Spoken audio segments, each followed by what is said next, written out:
unos pocos miles de hombres que dominaron el mundo durante más de un siglo.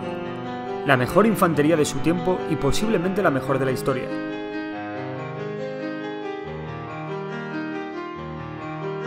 Los tercios españoles revolucionaron el arte de la guerra, relegando a la caballería a un segundo plano, y siendo el terror de todas las potencias europeas del momento.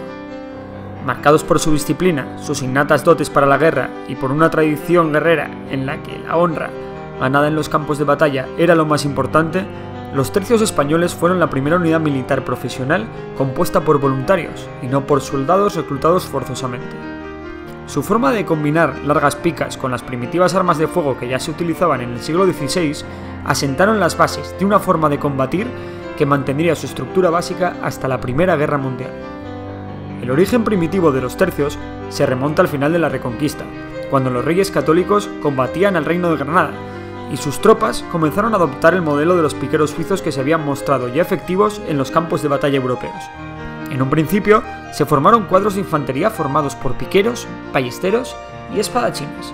No obstante, donde de verdad se dio el paso definitivo para constituir los tercios fue en Italia, de la mano de un genio del arte de la guerra, como lo era el Gran Capitán, don Gonzalo Fernández de Córdoba. El Gran Capitán asentó las bases de lo que serían los tercios, reorganizando su estructura y sus tácticas e implantando de forma eficaz las armas de fuego. En 1503 se adoptó la pica larga como principal arma contra la caballería, convirtiéndose en uno de los grandes símbolos de los tercios españoles. Durante los primeros años del siglo XVI, el Gran Capitán seguiría perfeccionando sus nuevas estrategias, a la par que la infantería española comenzaba a ganar sus primeras batallas importantes en Italia, sobre el ejército francés, como fueron la batalla de Pavía, en la que hubo 15.000 bajas francesas por tan solo 500 españolas, o en la batalla de Bicoca, en la que murieron 4.000 piqueros suizos al servicio de Francia sin que el ejército español sufriese ninguna baja. El primer tercio oficial lo creó Carlos I en 1534. Los primeros tercios se conocerían como los tercios viejos, los cuales operaron en Italia. Los tercios viejos son el tercio viejo de Sicilia, el tercio viejo de Lombardía y el tercio viejo de Nápoles. En 1547, los tercios vencieron a la Liga Esmacalda en la batalla de Mühlberg, una coalición protestante que amenazaba el dominio católico en Europa. En 1557, los tercios conseguirían de nuevo en inferioridad una gran victoria frente al ejército francés, en la batalla de San Quintín. Un año después, volverían a derrotar a dicho ejército en la batalla de Gravelinas. Hasta 1567, los tercios españoles actuaron principalmente en Italia, pero fue entonces cuando se desató una revolución en Flandes, en la que los Países Bajos, apoyado por el resto de potencias militares como Inglaterra o Suecia, se rebelaron contra el dominio español. Fue entonces cuando parte de los tercios se desplazaron a Flandes, recibiendo estos el sobrenombre de Tercios de Flandes. A su mando destacaron dos hombres, el duque de Alba, cuya figura aún se utiliza por esas tierras para asustar a los niños, y Alejandro Farnesio. Ambos acabaron por completar el perfeccionamiento de las técnicas creadas por el Gran Capitán. En Flandes se hicieron famosas las encamisadas, ataques nocturnos en los que se traspasaban las líneas enemigas con el fin de sembrar el caos en el campamento enemigo. Reciben este nombre porque los españoles se ponían camisas blancas encima de la armadura para distinguirse entre ellos.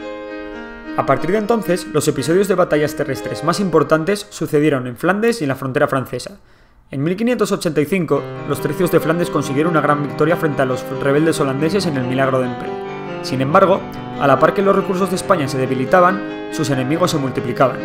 Esto no impidió a los tercios mantener el control de Europa durante casi un siglo más.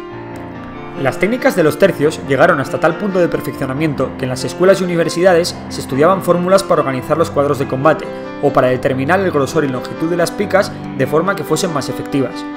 Además, los tercios también revolucionaron el arte de la espada, asentando y perfeccionando las bases de la esgrima moderna, siendo actualmente la esgrima el único deporte olímpico de origen español.